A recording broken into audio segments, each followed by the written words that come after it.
Hi guys, we're here at the Young Australian Hotel. We're going to have our Christmas party celebration here. Dinner, exchange gift, and counting games. So let's watch and join us.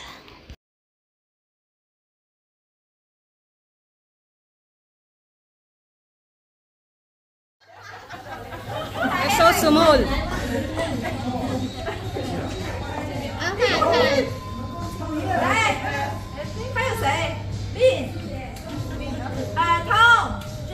Hurry the fuck up.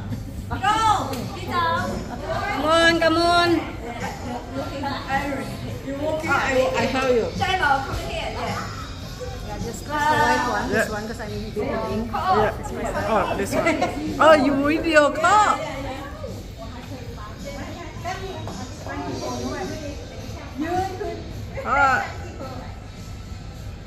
It's good? Jenny? Yes. One more time. 1, 2, 3. Smell.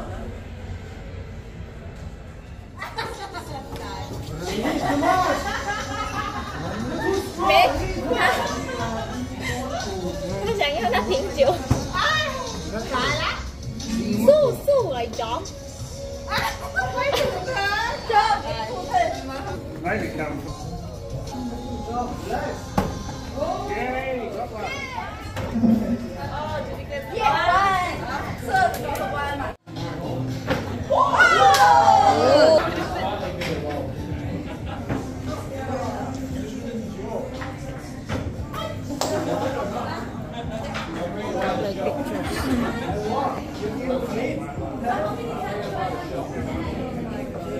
Shoot.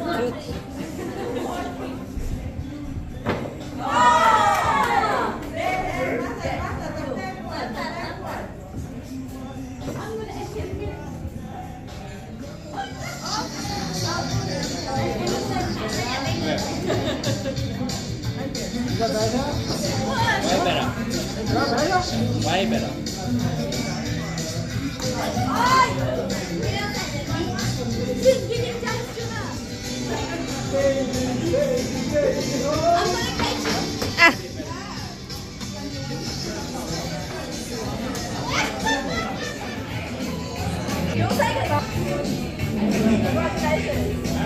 These are the food. It's too dark.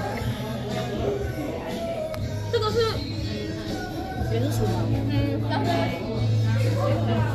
是这个比较。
Hello everyone! Dito ako sa car.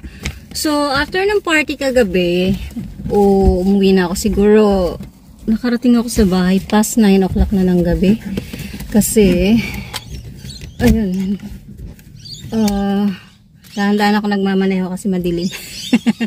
Masyado ng gabi for me yung ano na yun, uwi na yun. Kasi ano na, 9 na. Tapos, pagdating ko dito na, yun, pagdating ko dito, dumating na yung in-order ko sa Temu. Ito yun. Lalagyan ng inumin para dito sa car. So, natutuwa ako kasi sabay-sabay yung Mickey Mouse ko dumating. So, ito para dito sa car. Ilalagay siya dito. Kasi minsan, ano kami ni Polar Bear, tawag dito? Gagawang kami sa space para dito sa inuman. So, ngayon hindi na. Mayroon na ng extra. At kami lalagyan na ng pagkain. So, yan. Pwede ko na rin siyang lagyan ng tissue or something. Ito naman, kasama doon sa in-order ko sa Temu. Ano siya? Para dito sa likod, kapitan ng bag or kung ano man. Ayan. So, ilalagay mo siya doon sa likod para meron siyang sabitan. Pwede mo rin lagyan ng cellphone. Kailang malalaglag syempre. So, dapat dalawang ganun. Kasi hindi naman pwede. So, ito, 4 na ganito para tigdalo sa isang chair. Tapos, ito, display ko para sa car. Ayan. Yung nagkikis sila. Ganyan dapat yung pwesto nila. So, wala lang. Trip lang. Yan talaga yung gusto ko eh. So, ayan. And, yun, very happy ako sa natanggap kong gift. Lalo na yung na bigay ni Tanya, keychain yun. So, gagalagay ko yun para sa car key ko. And yung isa naman, bigay ni Liz, ng Secret Santa ko, gagamitin, display lang. Hindi ko yung gagamitin. Kasi sayang naman. So, after ng mga gastos, plano namin bumili ng, sana makabili kami ng glass nga, para sa display ng aking mga Mickey Mouse. And soon pa naman yun kasi marami pa kaming priority bilhin at saka bayaran lalo this January and February busy kami magbayad ng aming mga rehistro sa car at saka sa trailer at the same time yung sa car ko para sa RECQ para sa ano natin insurance. So yun, and natapos ni Frank yung ibang may-ari na bahay kasi nagpunta dito kanina. 2 days na siyang tuwing umaga pumupunta dito. Yung yesterday, nagsimula silang mag-cut ng mga puno dito. So, tapakita ko sa inyo kung gaano nakalinis yung aming bakuran. And, ayun, maraming kalat ngayon kasi nga hindi pa nila nabitbit yung mga kalat. And yung TV rack na pinoproblema ko kasi nga laging yung TV rack na yon simula nung binili ko yun dun sa online sa FB Market. Ano siya, hindi siya binili pala, binigay lang. Pero ang layo na sa may Harvey Bay ko yun pinick up. Ano tawag dito? Natatanggal yung kada dinidikatan ko siya ng super glue, natatanggal siya. So yung TV ko, muntik-muntik ka nang malaglag. So I decided na hindi na siya gamitin. Ngayon, pinakuha ko kay Frank. Sabi ko, Frank, padala na lang kung itapon mo kung gamitin na lang. Kaya yung bit-bit niya ngayon. So, yan, wala na akong TV rack na extra. And, yun. Medyo nag-clearing ako ng bahay ngayon kasi nga, daming kalat. Lalo na yung balahibo nila akin, nagkakalat kaya hirap maglinis. May ako naglinis. May allergy kasi ako sa alikabok at saka sa balahibo. So, linis lang. So, papakita ko sa inyo yung nagawa ni Frank. So, guys, yung nagawa ni Frank. So, ayan. Inutuloy yung mga puno. Tapos, trinim niya yung mga sobrang matataas na. Ito yung kanyang kalat ngayon. Although may pinakita na ako sa inyong kalat niya before. So, ayan. Tapos, ni neighbor yung ating kanina din. Kasi, lumago na siya agad. So, mga 3 days lumalago na yung damo. So, ito yung mga kalat ni Frank. Ayan. So, ayan mga puno. Yung ating purple tree, pinutol din niya. Tapos yun nga yung giniba niya, yung pinutol niyang tuluyan na puno doon na bumagsak doon sa kapitbahay. Ayan. So yung neighbor din natin, nag-aayos din sila ng kanilang bahay at saka bakuran. So ayan. So hindi ako nag-feed ngayon ng mga birds. Wala akong bird seed. Nandito pa yung kanilang hagdanan.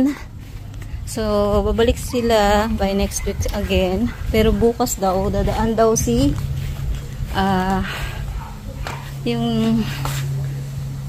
yung nanay daw ng bata kanina kasama niya. Yung kay Stewart naman yung kanilang lilinisin kasi malalabo na rin yung mga puno doon. So ayan guys. Yan yung scooter ni Habi. Magpa-practice daw kami pero mainit kasi. Po mamaya na. There, straight.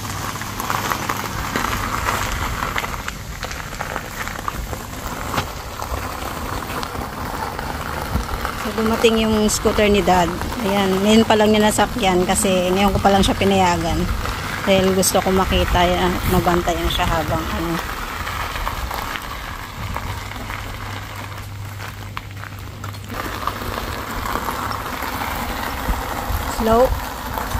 slowly. You're turning it so fast. I'm gonna fall over.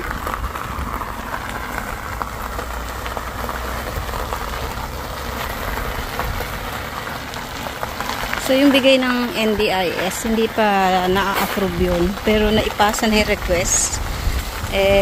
Since meron si Dad nito, binigay na lang sa kanya ng kanyang sister.